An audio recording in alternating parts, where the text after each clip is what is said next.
أشهد أن لا إله إلا الله وحده لا شريك له وأشهد أن محمدا عبده ورسوله أما بعد فأعوذ بالله من الشيطان الرجيم بسم الله الرحمن الرحيم الحمد لله رب العالمين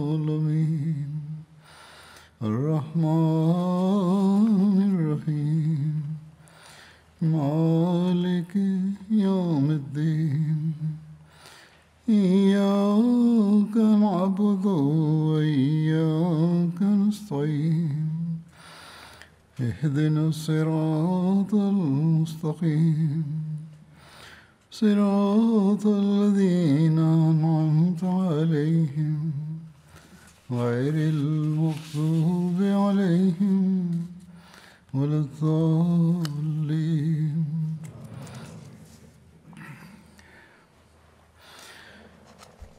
حضرت ابوبکر صدیق رضی اللہ تعالیٰ عنہ کے زمانے کی مہمات کا ورنن چل رہا تھا۔ جنگوں کا بقیہ جو ذکر ہے وہ آج کروں گا، جو حضرت خالد بن ولید رضی اللہ تعالیٰ عنہ کی سرکردگی میں لڑی گئی تھی۔ یہ وشے جو جنگوں کا ہے یہ آج سماپت کرنے کے لیے ہو سکتا ہے کہ آج خطبہ تھوڑا سا لمبا ہو جائے۔ جنگ ہیرا یہ ربیع الاول 12 ہجری کے آرمبھ میں حضرت خالد نے امغیشیہ سے ہیرا کی اور کوچ کیا۔ اس کے بارے میں یہ ہے کہ حضرت خالد نے امغیشیہ سے ہیرا کی طرف کوچ کیا۔ دریائے فرات کے نکٹ ہیرا عیسائی عربوں کا پراچین سینٹر تھا، اور اس سمے ہیرا کا حاکم ایک ایرانی تھا۔ ہیرا کے حاکم کو اندازہ تھا کہ اب خالد کی فوجوں کا رخ ان کی طرف ہوگا، اس لیے اس نے حضرت خالد سے جنگ کی تیاریاں شروع کر دیں، اور اس نے یہ انومان بھی کر لیا کہ خالد ادھر آنے کے لیے دریائی راستہ اپنائیں گے اور کشتیوں پر سوار ہو کر پہنچیں گے۔ اس نے اپنے بیٹے کو دریائے فرات کا پانی روکنے کا آدیش دیا تاکہ خالد کی کشتیاں دلدل میں پھنس جائیں، اور سوئم اس کے پیچھے چلا اور ہیرا کے باہر اپنے لشکر کو ٹھہرایا۔ جب حضرت خالد امغیشیہ سے روانہ ہوئے اور سامان اور مال غنیمت کے ساتھ فوج بھی کشتیوں میں سوار کرا دی گئی، تو پانی کی کمی کی وجہ سے کشتیاں زمین کے ساتھ لگنے کی وجہ سے حضرت خالد کو بڑی پریشانی ہوئی۔ ملاحوں نے کہا کہ اہل فارس نے فرات کا پانی اس طرف آنے سے روک کر نہروں کو کھول دیا ہے، تمام پانی دوسرے راستوں کی طرف بہہ رہا ہے۔ جب تک نہریں بند نہ ہوں گی ہمارے پاس پانی نہیں آ سکتا۔ اس پر حضرت خالد فوراً سواروں کا ایک دستہ لے کر حاکم کے بیٹے کی طرف بڑھے۔ راستے میں دریائے عتیق کے کنارے پر لشکر کے ایک حصے سے حضرت خالد کی مٹبھیڑ ہوئی۔ حضرت خالد نے ان پر اچانک آکرمن کر دیا جبکہ وہ بالکل لاپرواہ تھے۔ حضرت خالد نے ان سب کا خاتمہ کر دیا، پھر آگے بڑھے اور دیکھا کہ حاکم ہیرا کا بیٹا دریا کا رخ پھیرنے کا کام کی نگرانی کر رہا ہے۔ انہوں نے اچانک اس پر آکرمن کر کے اس کو اور اس کی فوج کو قتل کر دیا اور بند توڑ کر دریا میں دوبارہ پانی جاری کروا دیا، اور پھر خود وہاں کھڑے ہو کر اس کام کی نگرانی کرتے رہے یہاں تک کہ کشتیوں نے دوبارہ سفر شروع کر دیا۔ اس کے بعد حضرت خالد نے اپنے تمام سرداروں کو جمع کیا اور خورنک کے مقام پر پہنچ گئے۔ خورنک ہیرا کے نکٹ ایک قلعہ تھا، مگر جب حاکم کو معلوم ہو گیا کہ ارد شیر مر گیا ہے اور خود اس کا بیٹا بھی جنگ میں مارا جا چکا ہے، تو وہ بغیر لڑے دریائے فرات پار کر کے بھاگ گیا۔ لیکن حاکم کے بھاگ جانے کے باوجود اہل ہیرا نے یعنی ہیرا والوں نے ہمت نہیں ہاری اور وہ قلعہ بند ہو گئے۔ یہاں 4 قلعے تھے اور چاروں قلعوں میں بند ہو کر لڑائی کی تیاریاں کرنے لگے۔ لکھا ہے کہ حضرت خالد بن ولید نے قلعوں کا گھیراؤ اس پرکار سے کیا کہ زرار بن اصغر ابیض قلعے کے گھیراؤ کے لیے نیوکت ہوئے۔ اس میں ایاس بن قبیصہ تائی پناہ گزین تھا۔ زرار بن خطاب عطسین قلعے کے محاصرے کے لیے نیوکت ہوئے۔ اس میں عدی بن عدی پناہ لیے ہوئے تھا۔ زرار بن مقرن قصر بن مازن کے گھیراؤ کے لیے نیوکت ہوئے۔ اس میں ابن اکال پناہ لیے ہوئے تھا۔ مسنا بن حارثہ قصر بن مقیلہ کے گھیراؤ کے لیے نیوکت ہوئے۔ اس میں عمرو بن عبد المسیح پناہ لیے ہوئے تھا۔ حضرت خالد نے اپنے امیروں کے نام یہ فرمان جاری کیا کہ وہ پہلے ان لوگوں کو اسلام کی دعوت دیں۔ اگر وہ اسلام سویکار کر لیں تو ان کے اسلام کو مان لیں، اور اگر وہ انکار کریں تو انہیں 1 دن کی مہلت دیں، اور انہیں آدیش دیا کہ دشمن کو موقع نہ دیں بلکہ ان سے جنگ کریں، اور مسلمانوں کو دشمن سے جنگ کرنے سے نہ روکیں۔ دشمن نے مقابلہ کیا اور مسلمانوں پر پتھر برسانے شروع کر دیے۔ مسلمانوں نے ان پر تیروں کی بارش کی اور ان پر ٹوٹ پڑے اور قلعوں کو فتح کر لیا۔ پادریوں نے آواز لگائی، وہاں جو پادری موجود تھے، کہ اے محل والو، ہمیں تمہارے سوا کوئی قتل نہ کرنے پائے۔ ان کو جوش دلانے کی کوشش کی۔ محل والوں نے آواز دی، اے عربو، ہم نے تمہاری 3 شرطوں میں سے ایک کو سویکار کر لیا ہے، اتہ تم رک جاؤ۔ وہاں جب انہوں نے دیکھا کہ عرب یعنی مسلمان وجئی ہو رہے ہیں تو انہوں نے قلعے شرطوں پر کھولنے کا وچار پرکٹ کیا۔ ان قلعوں کے سردار باہر نکلے۔ پھر حضرت خالد نے ان محل والوں سے الگ الگ ملاقات کی اور ان کے اس کرم پر ان کو دھکارا، اور دھکارتے ہوئے کہا کہ تم پر افسوس، تم نے اپنے آپ کو کیا سمجھ کر ہم سے مقابلہ کیا؟ اگر تم عرب ہو تو کس وجہ سے تم اپنے ہی ہم قوم لوگوں کا مقابلہ کرنے پر تتپر ہو گئے؟ اور اگر تم عرب نہیں ہو تو تمہارا کیا خیال ہے کہ تم ایک ایسی قوم کے مقابلے میں جیت جاؤ گے جس کے عدل و انصاف کی مثال میں کوئی مثال نہیں؟ سرداروں نے ٹیکس دینے کا اقرار کر لیا۔ خالد کو امید تھی کہ ہم قوم ہونے کی وجہ سے یہ عراقی عرب ضرور اسلام سویکار کر لیں گے،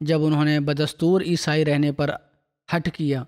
بہرحال حضرت خالد نے اہل ہیرا اور مسلمانوں کے بیچ ہونے والے سمجھوتے کو لکھا، جو کہ یہ تھا: بسم اللہ الرحمن الرحیم۔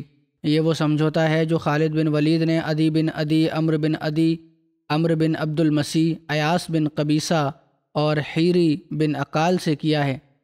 یہ اہل ہیرا کے سردار ہیں اور ہیرا والے اس سمجھوتے پر راضی ہیں، اور انہوں نے اس کا انہیں حکم دیا کہ ان سے 1,90,000 درہم پر سمجھوتا کیا ہے، جو ہر سال ان سے ان کی سرکشا کے بدلے میں وصول کیا جائے گا۔ یعنی وہاں کے استھائی لوگوں کی سرکشا کے لیے یہ ٹیکس تھا جو وصول کیا جائے گا۔ جو دنیاوی مال اور متاع ان کے قبضے میں ہے، چاہے وہ راہب ہوں یا پادری، لیکن جن کے پاس کچھ نہیں اور جو دنیا سے الگ ہیں، اس کو چھوڑ چکے ہیں، اور یہ سمجھوتا ان کی سرکشا کی شرط پر ہے، اور اگر وہ ان کی سرکشا کا پربند نہ کر سکیں تو ان پر کوئی ٹیکس نہیں، یہاں تک کہ وہ یعنی حاکم ان کی سرکشا کا پربند کرے۔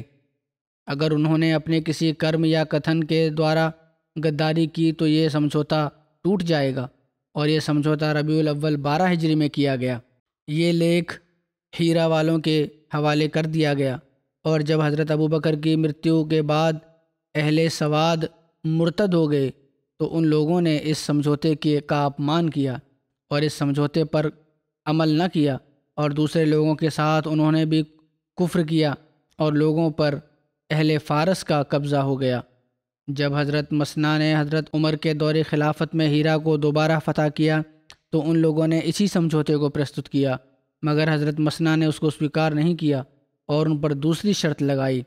پھر جب حضرت مسنا کچھ استھانوں پر پراجت ہو گئے، جنگوں میں ان کو بھی کچھ پیچھے ہٹنا پڑا، تو ان لوگوں نے دوبارہ لوگوں کے ساتھ مل کر کفر کو اپنا لیا، باغیوں کی مدد کی اور سمجھوتے کا اپمان کیا اور اس سمجھوتے کا پالن نہ کیا۔ پھر جب حضرت سعد نے ہیرا کو فتح کیا تو ان لوگوں کے پچھلے سمجھوتے پر تصفیہ چاہا، تو حضرت سعد نے کہا کہ ان دونوں میں سے کوئی ایک سمجھوتا پرستت کرو، پرنتو وہ لوگ پرستت کرنے سے اسمرتھ رہے۔ اس پر حضرت سعد نے ان پر خراج عائد کیا، یعنی ٹیکس لگا دیا، اور ان کی مالی سہایتا کی تحقیقات کرنے کے بعد موتیوں کے علاوہ 4 لاکھ روپے کا ٹیکس لگایا۔ جب ہیرا فتح ہو گیا تو حضرت خالد نے نماز فتح پڑھی، جس میں 8 رکعت ایک سلام سے ادا کیں، یعنی اکٹھی 8 رکعت پڑھیں۔ اس سے فارغ ہو کر آئے تو کہا، جنگ موتا میں جب میں نے لڑائی کی تھی تو اس سمے میرے ہاتھ سے 9 تلواریں ٹوٹی تھیں۔ میں نے کبھی کسی قوم سے جنگ نہیں کی جیسی اس قوم سے جنگ کی ہے جو اہل فارس میں سے ہیں، اور میں نے کسی اہل فارس میں سے کسی سے جنگ نہیں کی جیسی اہل الیس سے کی۔ پھر لکھا ہے کہ ان لوگوں نے حضرت خالد کی سیوا میں اپہار بھی بھیجے تھے، لیکن حضرت خالد نے فتح کی خوشخبری کے ساتھ وہ اپہار بھی حضرت ابو بکر کی سیوا میں بھجوا دیے۔ حضرت ابو بکر رضی اللہ تعالیٰ عنہ نے بھی عدل و انصاف کے اعلیٰ معیار کا سبق دیتے ہوئے ان سب اپہاروں کو ٹیکس میں سملت کر کے سویکار کر لیا، اور حضرت خالد کو لکھا کہ یہ اپہار اگر ٹیکس میں سملت ہیں تو ٹھیک، ورنہ تم ان کو ٹیکس میں سملت کر کے پھر جو رقم شیش رہے وہ وصول کرو۔ ارتھات تحفہ اور اپہار کے طور پر یہ چیزیں وصول نہیں کیں بلکہ ٹیکس کے طور پر وصول کیں۔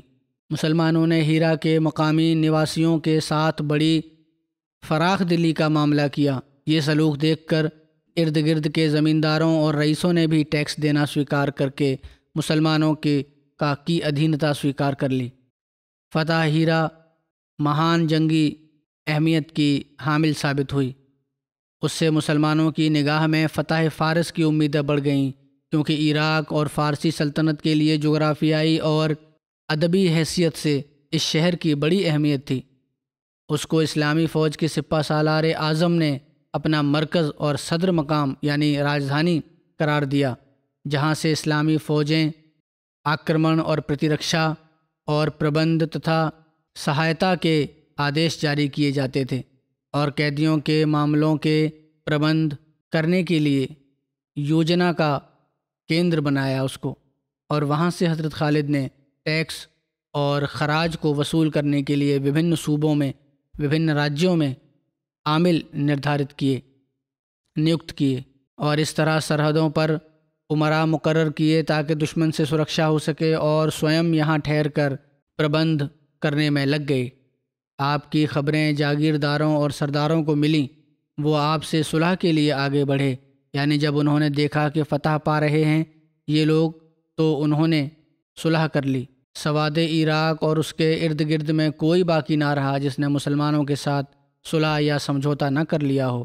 حضرت خالد 1 سال تک ہیرا میں رہتے رہے اور شام یعنی سیریا کی طرف روانگی سے پورو اس کے اونچے اور نیچے علاقوں میں دورے کرتے رہے، اور اس کے مقابلے پر اہل فارس اپنے دیش میں صرف بادشاہ بناتے رہے اور انہیں نرست کرتے رہے۔ جب عراق کا واتاورن انکول ہو گیا اور ہیرا و دجلہ کے بیچ عرب علاقوں سے فارسی حکومت کے ختم ہو جانے سے پیچھے سے کوئی خطرہ شیش نہ رہا، تو حضرت خالد نے سیدھے طور پر ایران پر آکرمن کرنے کا سنکلپ کر لیا، اور اس دوران میں ارد شیر کسریٰ کے مر جانے سے ایرانی حکومت اشانتی کا شکار ہو گئی تھی۔ اس کے درمیان اس کے جانشین کے نیوکتی کے سلسلے میں سخت متبھید ہو گیا تھا۔ اس اوسر سے فائدہ اٹھاتے ہوئے حضرت خالد نے ان کے بادشاہوں اور امیروں وشیش لوگوں کو پتر لکھے۔ ان بادشاہوں کو لکھا، خالد بن ولید کی اور سے بادشاہان فارس کے نام، اللہ تعالیٰ ہی کے لیے تمام تعریفیں ہیں جس نے تمہارے نظام کو توڑ دیا، تمہاری چال ناکام کر دی، تمہارے اندر متبھید پیدا کر دیا، تمہاری شکتی کمزور کر دی، تمہارے مال چھین لیے، تمہارے پربھتو اور سمان کو مٹی میں ملا دیا۔ اتہ جب تمہیں میرا یہ پتر ملے تو اسلام سویکار کرو، امن میں رہو گے، یا پھر سمجھوتا کر کے ٹیکس دینے پر راضی ہو جاؤ۔ اگر اسلام سویکار نہیں کرنا تو سمجھوتا کر لو صلح کا اور ٹیکس دینے پر راضی ہو جاؤ، اور اگر ایسا کرو گے تو ہم تمہیں اور تمہارے علاقے کو چھوڑ کر دوسری اور چلے جائیں گے، انیتھا اللہ کی قسم جس کے سوا کوئی معبود نہیں، میں ایسی فوج لے کر تمہارے پاس آؤں گا جو موت سے ایسی ہی محبت کرتی ہے جس طرح تم زندگی سے محبت کرتے ہو، اور آخرت میں اتنی ہی رچی رکھتے ہیں جتنی رچی تم دنیا میں رکھتے ہو۔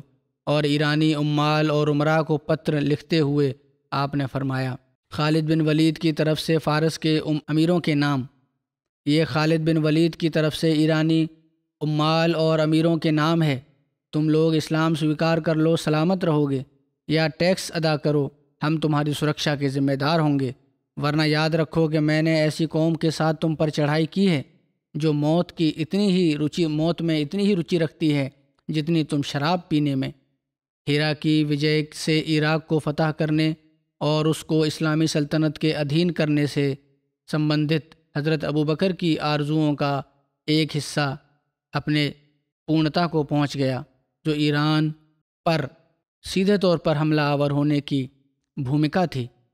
حضرت خالد نے اس سلسلے میں اپنی ذمہ داری اچھے طریقے سے ادا کی اور تھوڑے ہی سمے میں ہیرا تک پہنچ گئے، کیونکہ عراق کے خلاف آپ کی مہم کا آرمبھ محرم 12 ہجری کاظمہ نامک جنگ سے ہوا اور اسی سال ربیع الاول 12 ہجری میں ہیرا فتح ہو گیا۔ پھر اس کے بعد جنگ انبار یا ذات العیون کا ورنن ہے جو 12 ہجری میں ہوئی۔ ایرانی فوج ہیرا کے بالکل نکٹ انبار اور عین التمر میں خیمہ لگائے ہوئے تھی۔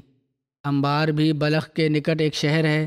اس کے نام کرن کا کارن میں لکھا ہے کہ عربی زبان میں انبار غلہ اور سامان رکھنے کی کوٹھڑی کو کہتے ہیں، اور اس شہر کو انبار اس لیے کہا جاتا تھا کہ وہاں کھانے پینے کی چیزیں بہت ادھکتا سے ملتی تھیں۔ عین التمر انبار کے نکٹ کوفہ کے پشچم میں استھت ایک شہر ہے۔ لکھا ہے کہ اسلامی فوج کو ان استھانوں میں ایرانی فوج کی موجودگی سے بہت خطرہ پیدا ہو چکا تھا۔ ان حالات میں اگر حضرت خالد بن ولید خاموشی سے ہیرا میں بیٹھے رہتے اور باہر نکل کر ایرانی فوجوں کی خلاف کارروائی نہ کرتے تو ڈر تھا کہ مسلمان اس علاقے یعنی ہیرا جسے مسلمانوں نے فتح کیا تھا اس سے ہاتھ دھو بیٹھیں گے، جو بہت سنگھرش کے بعد ان کے ہاتھ آیا تھا۔ اتح حضرت خالد بن ولید نے فوج کو تیار ہونے کا آدیش دیا۔ ہیرا اور اس کے گرد و نواح میں جب حالات قابو میں آ گئے اور امن بحال ہو گیا تو حضرت خالد نے ہیرا پر حضرت قعقاع بن عمرو تمیمی کو اپنا نائب نیوکت کر کے سوئم حضرت ایاز بن غنم کی سہایتا کے لیے روانہ ہوئے۔ حضرت ایاز بن غنم کو حضرت ابو بکر صدیق نے اتر سے عراق کی وجے کے لیے روانہ کیا تھا اور انہیں حضرت خالد بن ولید سے جا ملنے کا آدیش دیا تھا۔ انبار کے لشکر کا سپہ سالار ساوات کا رئیس شیرازاز تھا۔ وہ اپنے زمانے میں بڑا عقلمند، سمانت اور عرب اور عجم میں ہر دل عزیز ویکتی تھا۔ ساوات بھی مدائن میں ایک مشہور جگہ کا نام ہے۔ بہرحال لکھا ہے کہ اہل انبار قلعہ بند ہو گئے اور ان لوگوں نے قلعہ کے ارد گرد خندق کھودی ہوئی تھی جس کو پانی سے بھر دیا گیا تھا، اور یہ خندق قلعہ کی دیوار کے بہت قریب تھی۔ کوئی بھی مسلمان اگر اس کے نکٹ بھی ہوتا تو قلعہ کی دیواروں میں تعینات مخالف سپاہی زبردست تیر اندازی سے مسلمانوں کو پیچھے ہٹنے پر ووش کر دیتے۔ وہ لوگ اسی حالت میں تھے کہ حضرت خالد اپنے لشکر کے اگلے حصے کو لے کر وہاں پہنچے۔ انہوں نے خندق کے اطراف ایک چکر لگایا، قلعے کے پرترکشاتمک پربندوں کا جائزہ لیا اور اپنی خداداد دوردرشتا اور فراست سے ایک منصوبہ بنایا۔ حضرت خالد اپنے تیر اندازوں کے پاس گئے اور 1000 تیر انداز چن کر جو بہت اچھے نشانے باز تھے اور ان کو آدیش دیا اور کہا کہ میں دیکھتا ہوں کہ یہ لوگ اصول جنگ سے بالکل بے خبر ہیں۔ تم لوگ صرف ان کی آنکھوں کو اپنے تیروں کا نشانہ بناؤ اور اس کے سوا کہیں اور نہ مارو۔ اتح ان لوگوں نے ایک ساتھ تیر چلائے اور اس کے بعد کئی دفعہ ایسا ہی کیا، جس کا پرینام یہ ہوا کہ اس دن لگ بھگ 1000 آنکھیں پھوٹ گئیں۔ اسی لیے یہ جنگ ذات العیون یعنی آنکھوں والی جنگ کے نام سے بھی مشہور ہے۔ دشمنوں میں شور مچ گیا کہ اہل انبار کی آنکھیں چلی گئیں، لیکن اس پر بھی حاکم انبار نے بنا شرطی طور پر ہتھیار ڈالنے سے میں آناکانی کی، تو حضرت خالد بن ولید اپنی فوج کے کچھ کمزور اور نڈھال اونٹ لے کر خندق کے سب سے تنگ حصے پر پہنچے، پھر اونٹوں کو ذبح کر کے اس خندق میں ڈال دیا جس سے وہ بھر گئی اور ان جانوروں سے ایک پل بن گیا۔ اب مسلمان اور مشرکین خندق میں ایک دوسرے کے سامنے تھے۔ یہ دیکھ کر دشمن پسپا ہو کر قلعہ بند ہو گیا۔ اتح حاکم انبار شیرازاز نے پھر حضرت خالد بن ولید سے صلح کے لیے پیغام بھیجا اور نویدن کیا کہ مجھ کو سواروں کے ایک دستے کے ساتھ، جن کے ساتھ سامان اتیادی کچھ نہ ہو، یہاں سے نکلنے اور اپنے ٹھکانے پر پہنچنے کی انومتی دی جائے۔ حضرت خالد بن ولید نے اس کو منظور کر لیا۔ یہاں یہ بات بھی قابل ذکر ہے، دھیان دینے یوگیہ ہے کہ جو سیرت اتہاسکار اور جیونی لکھنے والے حضرت خالد پر یہ آروپ لگاتے ہیں کہ حضرت خالد رکت پات اور بربریت کا بازار گرم رکھتے تھے اور قتل و غارت گری کیے جاتے تھے، ان کے لیے قابل غور ہے کہ سخت ترین جنگ کرنے اور بار بار صلح کی پیشکش کو بھی سویکار نہ کرنے کے باوجود جب اس پر غلبہ پا لیا، دشمن پہ اپنا پربھتو کر لیا اور اس نے جب یہاں سے جانے کی انومتی مانگی تو پھر 3 دن کا سامان رسد ساتھ لے کر جانے کی انومتی بھی دے دی اور کسی پرکار کا کوئی اعتراض نہیں کیا۔ عطا یہ اس بات کی دلیل ہے کہ آپ پر یہ کیول ایک الزام ہے کہ آپ اتیاچار کرتے تھے۔ جب شیرازاد یہاں سے جان بچا کر بہمن جازویہ کے پاس پہنچا اور اس کو واقعات سے سوچنا دی، سارے حالات بتائے، تو اس نے شیرازاد کو دھکار کیا اور اس پر شیرازاد نے کہا کہ میں وہاں ایسے لوگوں میں تھا جو عقل سے عاری تھے اور جو عربوں کی نسل سے تھے۔ اس کا مسلمانوں کی طرف سنکیت نہیں تھا بلکہ اہل انبار میں سے عرب قبیلے کے لوگوں کی طرف سنکیت تھا جن کو کچھ پتہ نہیں تھا۔ شیرازاد نے کہا، میں نے سنا کہ مسلمان اپنی جانوں کی پرواہ کیے بغیر ہم پر حملہ آور ہیں، اور جب بھی کوئی قوم اپنی جانوں کی پرواہ کیے بغیر کام کرے تو فتح اس پر انواریہ ہو جاتی ہے۔ اتہ جب ان سے ہماری فوج کا مقابلہ ہوا تو انہوں نے ہماری قلعہ اور زمینی لشکر میں سے 1000 آنکھیں پھوڑ ڈالیں۔ اس سے مجھے معلوم ہوا کہ صلح کرنا ہی بہتر ہے۔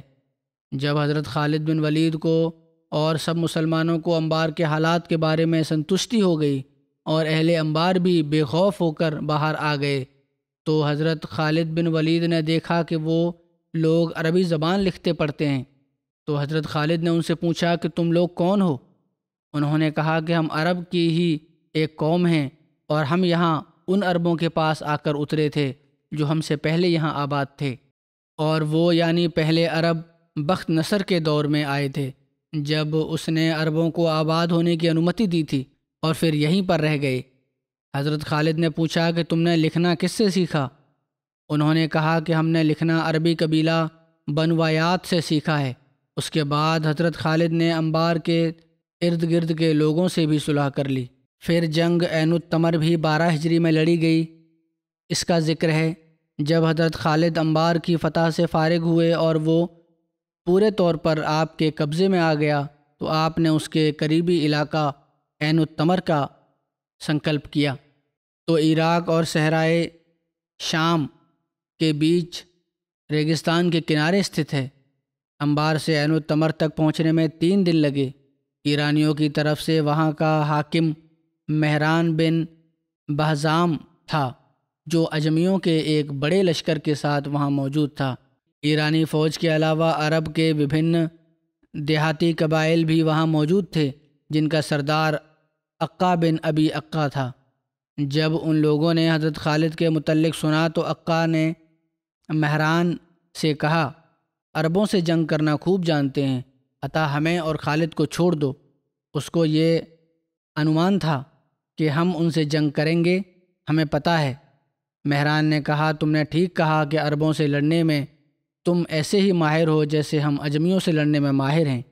اس طرح اس نے عقا کو دھوکہ دیا اور اس کے دوارا اپنا بچاؤ کیا، اور اس نے کہا تم ان سے لڑو، اگر تمہیں ہماری ضرورت ہوئی تو ہم تمہاری سہایتا کریں گے۔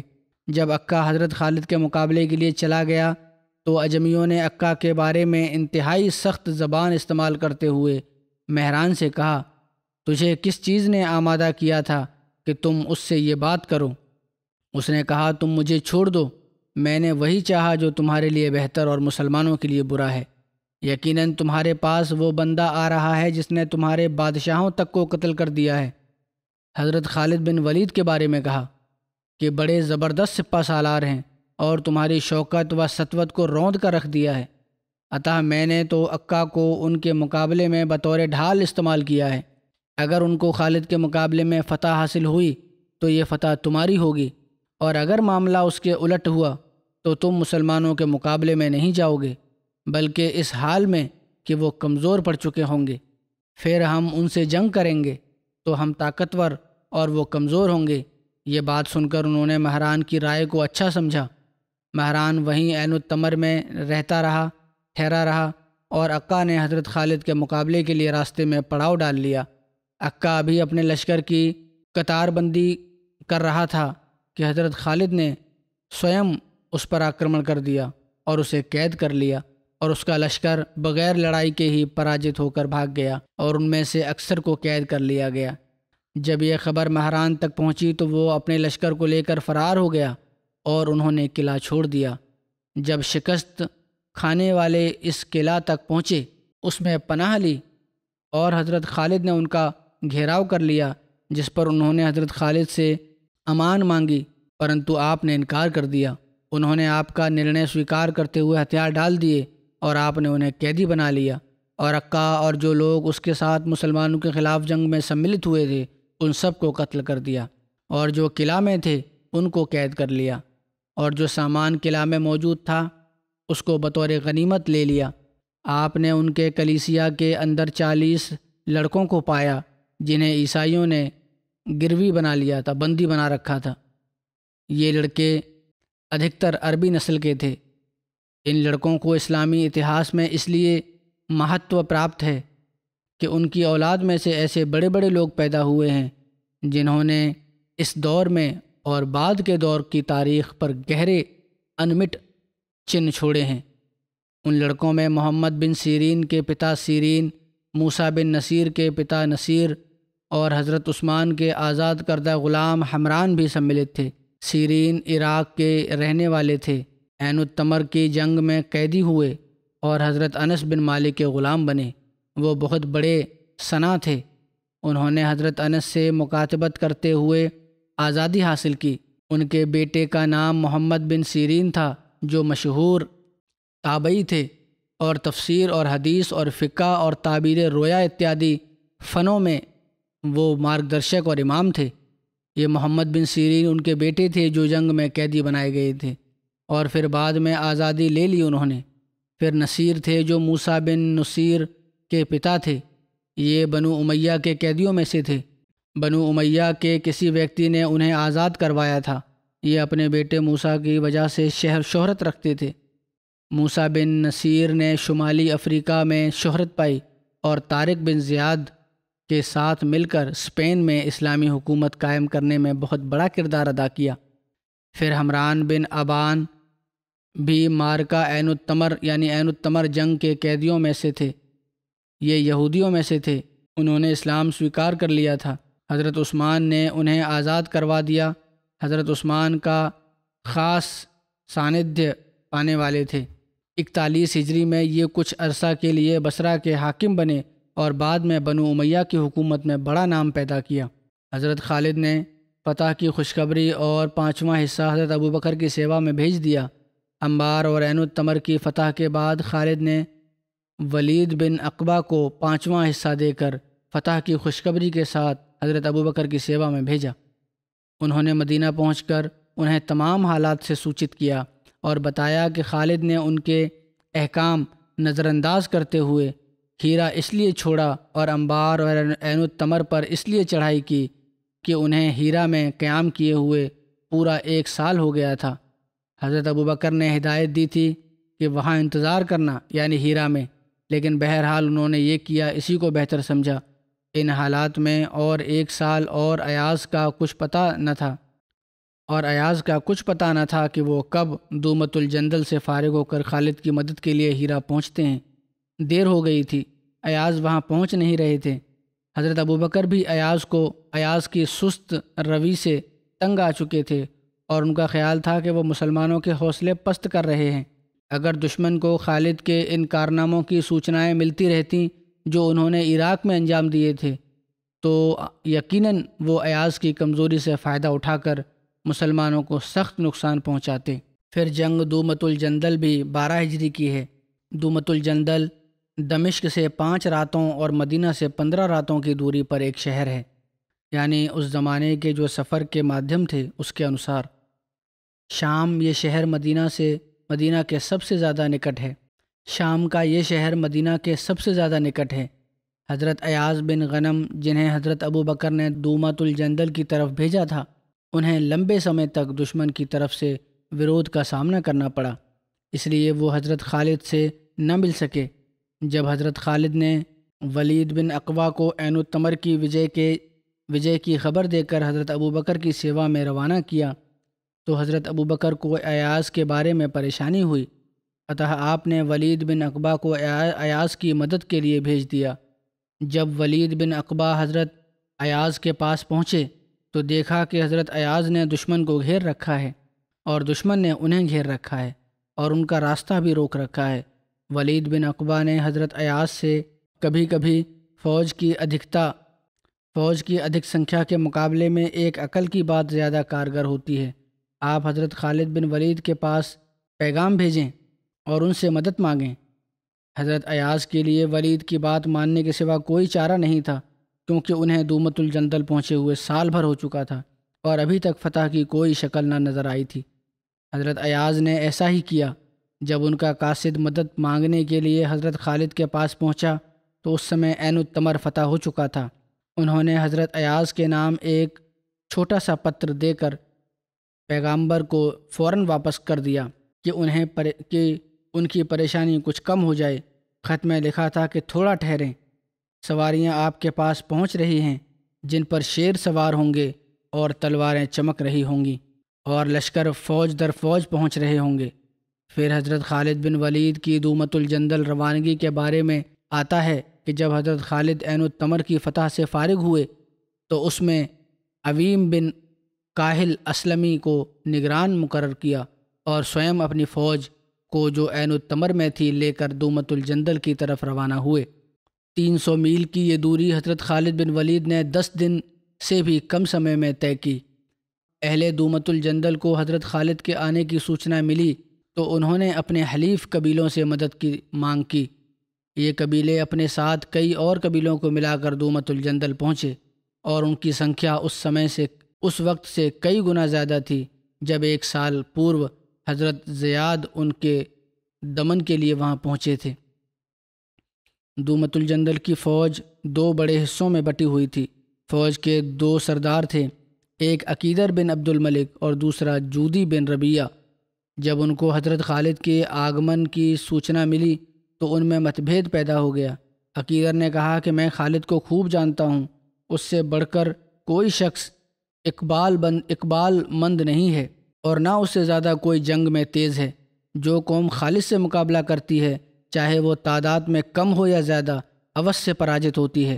تم لوگ میرے مشورے پر عمل کرو اور ان لوگوں سے صلح کر لو، مگر انہوں نے اس کا انکار کر دیا اور اس پر عقیدر نے کہا کہ میں خالد کے ساتھ لڑنے میں تمہارا ساتھ نہیں دے سکتا، تم جانو اور تمہارا کام جانے۔ یہ کہہ کر وہ وہاں سے چل دیا۔ اس کی سوچنا حضرت خالد کو ہو گئی۔ انہوں نے اس کا راستہ روکنے کے لیے عاصم بن عمرو کو بھیجا۔ صلح کے لیے راضی نہیں ہوا تھا بلکہ وہاں سے چھوڑ کے چلا گیا، اپنے علاقے کی طرف جا رہا تھا۔ عاصم نے عقیدر کو جا پکڑا۔ اس نے کہا تم مجھے اپنے امیر خالد کے پاس لے چلو۔ جب وہ حضرت خالد کے سامنے پرستت کیا گیا تو انہوں نے عقیدر کو قتل کروا دیا اور اس کے تمام سامان پر قبضہ کر لیا۔ اب یہ ہے قیدی بنایا یا قتل کر دیا، اس کی کیا وجہ ہے؟ یہ سوال پیدا ہوتا ہے کہ عقیدر کو قید کرنے کے بعد کیوں قتل کیا گیا تھا؟ تو اس کی وجہ یہ بیان ہوئی ہے کہ حضرت خالد کو جنگ تبوک کے اوسر پر رسول اللہ صلی اللہ علیہ وسلم نے عقیدر کی طرف روانہ کیا تھا۔ آپ اس کو قید کر کے رسول اللہ صلی اللہ علیہ وسلم کی سیوا میں لے آئے تھے۔ رسول اللہ صلی اللہ علیہ وسلم نے اس پر احسان کر کے اسے چھوڑ دیا تھا اور اس سے سمجھوتا لکھوا لیا تھا، لیکن اس نے اس کے بعد وعدہ خلافی کی اور اس نے مدینہ کی حکومت کے خلاف بغاوت کر دی تھی۔ جس سمے عقیدر کو حضرت خالد کے دومۃ الجندل آنے کی سوچنا ملی تو یہ اپنی قوم کا ساتھ چھوڑ کر نکل گیا۔ حضرت خالد کو دومۃ الجندل کے راستے میں اس کی خبر ملی، جیسا بیان ہوا ہے۔ آپ نے عاصم بن عمرو کو اس کے گرفتار کرنے کے لیے روانہ کیا۔ انہوں نے اسے گرفتار کر لیا اور اس کی سابقہ خیانت کی وجہ سے، جو پچھلی اس نے خیانت کی تھی، حضرت خالد نے اس کو قتل کرنے کا آدیش دیا اور اس کو قتل کر دیا گیا۔ اس طرح اللہ تعالیٰ نے اس کی خیانت اور غداری کی وجہ سے اسے موت کے گھاٹ اتارا۔ کچھ روایتوں میں یہ بھی معلوم ہوتا ہے کہ اسے قید کر کے مدینہ بھیج دیا گیا تھا اور حضرت عمر کے دور میں اسے رہائی ملی اور وہ مدینہ سے عراق چلا گیا۔ وہاں عین التمر کے مقام دومت الجندل ہی میں قیام رہتا رہا اور آخر تک وہیں رہا۔ یہ دو روایتیں الگ الگ ہیں۔ اہل دومت الجندل کے لوگوں سے لڑائی کا واقعہ یہ ہے۔ بہرحال لکھا ہے کہ حضرت خالد آگے بڑھ کر دوما پہنچے۔ حضرت خالد نے دومت الجندل کو اپنی اور حضرت ایاز کی فوج کے بیچ میں لے لیا۔ عیسائی عرب جو اہل دومت الجندل کے سہایتا کے لیے آئے تھے وہ قلعہ کے ارد گرد باہری اور تھے، کیونکہ قلعہ میں ان کے لیے جگہ نہیں تھی۔ جب حضرت خالد اطمینان سے اپنی قطار بندی کر چکے تو دوما کے سرداروں نے قلعے سے نکل کر حضرت خالد پر آکرمن کر دیا۔ دونوں پکشوں کے بیچ گھمسان کی جنگ ہوئی۔ انتتہ حضرت خالد اور حضرت ایاز نے اپنے مد مقابل کو پراست کر دیا۔ حضرت خالد نے ایک سردار جودی اور حضرت اقرا بن حابس کو گرفتار کر لیا جو قبیلہ کلب کا سردار تھا۔ باقی لوگ پراست ہو کر قلعہ بند ہو گئے، مگر قلعے میں جگہ پریاپت نہیں تھی۔ جب قلعہ بھر گیا تو اندر والوں نے بہت سے لوگوں کو باہر چھوڑ کر قلعے کا دوار بند کر لیا، جس کی وجہ سے باہر کے لوگ حیران اور پریشان پھرنے لگے۔ عاصم بن عمرو نے کہا، اے بنو تمیم، اپنے حلیف قبیلہ کلب کی سہایتا کرو اور ان کو پناہ دو، کیونکہ تمہیں ان کی سہایتا کا ایسا اوسر پھر کبھی نہیں ملے گا۔ یہ سن کر بنو تمیم نے ان کی سہایتا کی۔ اس دن عاصم کے امان دینے کی وجہ سے کلب قبیلہ کی جان بچ گئی۔ حضرت خالد نے قلعے کی طرف پراست ہونے والوں کا پیچھا کیا اور اتنے آدمی قتل کیے کہ ان کی لاشوں سے قلعے کا دروازہ بند ہو گیا۔ پھر جودی اور اس کے ساتھ باقی قیدیوں کو بھی قتل کر دیا۔ صرف کلب کے قیدی بچ گئے، کیونکہ عاصم اور اقرا اور بنو تمیم نے کہہ دیا تھا کہ ہم نے ان کو امان دی ہے۔ پھر حضرت خالد قلعہ کے دروازے پر لگاتار چکر لگاتے رہے، یہاں تک کہ اس کو توڑ کر دم لیا۔ مسلمان قلعے میں گھس گئے، جنگجوؤں کو قتل کیا گیا اور 9 عمر لڑکوں کو قیدی بنا لیا گیا۔ فتح کے بعد حضرت خالد نے اقرا بن حابس کو انبار واپس جانے کا آدیش دیا اور سوئم دومت الجندل میں رہتے رہے۔ دومت الجندل کی فتح ہونے سے مسلمانوں کو جنگی اعتبار سے بڑا اہم مقام حاصل ہو گیا، کیونکہ دومت الجندل ایسے راستے پر استھت تھا جہاں سے 3 اور اہم راستے نکلتے تھے۔ دکشن میں جزیرہ نما عرب اور اتر پورو میں عراق اور اتر پشچم میں شام۔ سوبھاوک طور پر یہ شہر حضرت ابوبکر اور آپ کی فوج کی توجہ اور اہتمام کا مستحق تھا، جو عراق میں برسر پیکار تھی اور شام کی سرحدوں پر کھڑی تھی۔ یہی کارن تھا کہ حضرت ایاز نے دومت الجندل سے حرکت نہ کی، بلکہ وہاں ڈٹے رہے اور حضرت خالد کے وہاں پہنچنے کا انتظار کیا۔ اگر دومت الجندل مسلمانوں کے قبضے میں نہ آتا تو عراق میں مسلم فوجوں کے لیے خطرے کا سامنا تھا۔ پھر جنگ حسید اور خنافس کا ذکر ہے۔ حسید جو ہے کوفہ اور شام کے درمیان ایک چھوٹی سی وادی ہے۔ خنافس عراق کی طرف انبار کے قریب ایک جگہ ہے۔ لکھا ہے کہ حضرت خالد بن ولید دومت الجندل میں مقیم تھے، رہ رہے تھے اور اجمی بدستور ان کے خلاف سازشوں میں ویست تھے۔ حضرت خالد کے خلاف یا مسلمانوں کے خلاف عکا کا بدلہ لینے کے جوش میں جزیرے کے عربوں نے اجمیوں سے سانٹ گانٹ کر لی تھی۔ اتہ بغداد سے زرمہر اور اس کے ساتھ روزبہ انبار کی طرف روانہ ہوئے اور دونوں نے حسید اور خنافس پر ملنے کا وعدہ کیا۔ ہیرا میں حضرت خالد بن ولید کے نائب حضرت قعقاع بن عمرو نے یہ خبر سنی تو آپ نے عابد بن فدکی کو حسید کی طرف پہنچنے کا آدیش دیا اور اروا بن جات کو خنافس کی طرف روانہ کیا۔ حضرت خالد بن ولید دومت الجندل سے ہیرا واپس آئے تو آپ کو بھی اس کی سوچنا ملی۔ حضرت خالد کا مدائن پر چڑھائی کا ارادہ تھا، مگر یہاں پہنچ کر جب ان گھٹناؤں کا گیان ہوا تو آپ نے حضرت قعقاع بن عمرو اور ابو لیلہ کو روزبہ اور زرمہر کے مقابلے کے لیے بھیج دیا۔ حضرت خالد بن ولید کے پاس امراء القیس کلبی کا خط آیا۔ یہ قبیلہ قضاء اور کلب پر رسول اللہ صلی اللہ علیہ وسلم کے عامل تھے۔ حضرت ابوبکر کے دور خلافت میں یہ اسلام پر ثابت قدم رہے تھے۔ ان کا خط آیا کہ حزیل بن عمران نے مسیح میں اور ربیہ بن بجیرہ نے سنی اور بشر میں فوجیں جمع کی ہیں۔ یہ لوگ عکا کا بدلہ لینے کے جوش میں روزبہ اور زرمہر کے پاس جا رہے ہیں۔ یہ معلوم ہوتے ہی حضرت خالد بن ولید نے ہیرا پر حضرت ایاز بن غنم کو اپنا نائب مقرر کیا اور خود وہاں سے روانہ ہوئے۔ آپ نے خنافس جانے کے لیے وہی راستہ اپنایا جس سے قعقاع اور ابو لیلہ گئے تھے۔ آپ عین التمر میں ان دونوں سے مل گئے۔ یہاں آ کر آپ نے حضرت قعقاع اور امیر فوج قعقاع کو امیر فوج بنایا اور ان کو اسید کی طرف روانہ کیا، اور ابو لیلہ کو خنافس کی طرف بھیجا، اور ان دونوں کو حکم دیا کہ دشمن اور ان کے بھڑکانے والوں کو گھیر کر ایک جگہ اکٹھا کرو، اور اگر وہ جمع نہ ہوں تو اسی حالت میں ان پر حملہ کر دو۔ حضرت قعقاع نے جب دیکھا کہ زرمہر اور روزبہ کوئی حرکت نہیں کر رہے تو انہوں نے حسید کی طرف پیش قدمی کی، چڑھائی کی۔ اس طرف کی عربی اور عجمی فوجوں کا سردار روزبہ تھا۔ جب اس نے دیکھا کہ قعقاع اس کی طرف آ رہے ہیں تو اس نے زرمہر سے مدد مانگی۔ زرمہر نے اپنی فوج پر نائب مقرر کیا اور خود روزبہ کی مدد کے لیے آیا۔ حسید میں دونوں فریقوں کا مقابلہ ہوا، بڑی شدت کی جنگ ہوئی۔ اللہ نے عجمیوں کی بہت بڑی تعداد کو قتل کروایا۔ قعقاع نے زرمہر کو قتل کیا اور روزبہ بھی مارا گیا۔ اس جنگ میں کثیر مال غنیمت مسلمانوں کے ہاتھ لگا۔ حسید کے بھاگے ہوئے لوگ خنافس میں اکٹھے ہو گئے۔ جنگ خنافس کے بارے میں لکھا ہے کہ ابو لیلہ اپنی فوج اور جو کمک ان کے پاس آئی تھی ان کو لے کر خنافس کی طرف نکلے۔ حسید کا پراست لشکر زرمہر کے نائب کے پاس پہنچا۔ جب اس کو مسلمانوں کی آمد کی خبر ہوئی تو وہ خنافس چھوڑ کر سب کے ساتھ مسیح بھاگ گیا۔ وہاں کا افسر حزیل تھا۔ خنافس کی فتح کے لیے ابو لیلہ کو کچھ دشواری ہوئی، کچھ مشکلوں کا سامنا کرنا پڑا۔ ان تمام فتوحات کی سوچنا حضرت خالد بن ولید کی سیوا میں بھیج دی گئی۔ جنگ مسیح۔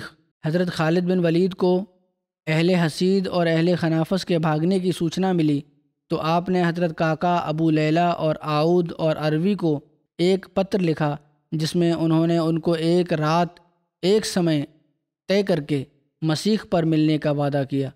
مسیح خوران اور قلد کے بیچ استھت ہے۔ خوران بھی دمشق کے نکٹ ایک وسیع علاقہ ہے جہاں بے شمار بستیاں اور کھیت ہیں۔ حضرت خالد بن ولید عین التمر سے مسیح روانہ ہوئے اور نردھارت رات کو نردھارت ستھان کے مطابق حضرت خالد بن ولید اور ان کے افسروں نے مسیح پر ایک دم آکرمن کر دیا، اور حزیل، اس کی فوج اور تمام جو پناہ لیے ہوئے تھے 3 اور سے ان پر آکرمن کر دیا، اور حزیل کچھ لوگوں کے ساتھ جان بچا کر بھاگ گیا۔ اس جنگ کے دوران 2 ایسے مسلمان اسلامی فوج کے ہاتھ مارے گئے جو مسیح میں مقیم تھے، جن کے پاس حضرت ابوبکر صدیق رضی اللہ تعالیٰ عنہ کا عطا کیا ہوا امان نامہ بھی تھا۔ جب حضرت ابوبکر صدیق کو ان کے مارے جانے کی سوچنا ملی تو آپ نے ان کا خون بہا ادا کر دیا۔ حضرت عمر نے آگرہ کیا کہ حضرت خالد بن ولید کو ان کے اس فعل پر، اس کرم پر ان کو دنڈ ملنا چاہیے۔ حضرت عمر بڑے پرجوش تھے کہ کیوں مسلمانوں کو قتل کیا، لیکن حضرت ابوبکر نے فرمایا کہ جو مسلمان دشمن کی سرزمین میں دشمن کے ساتھ رہ رہے ہوں گے ان کے ساتھ ایسی صورتحال پیدا ہو جانا کوئی بڑی بات نہیں ہے، اس طرح ہو جاتا ہے۔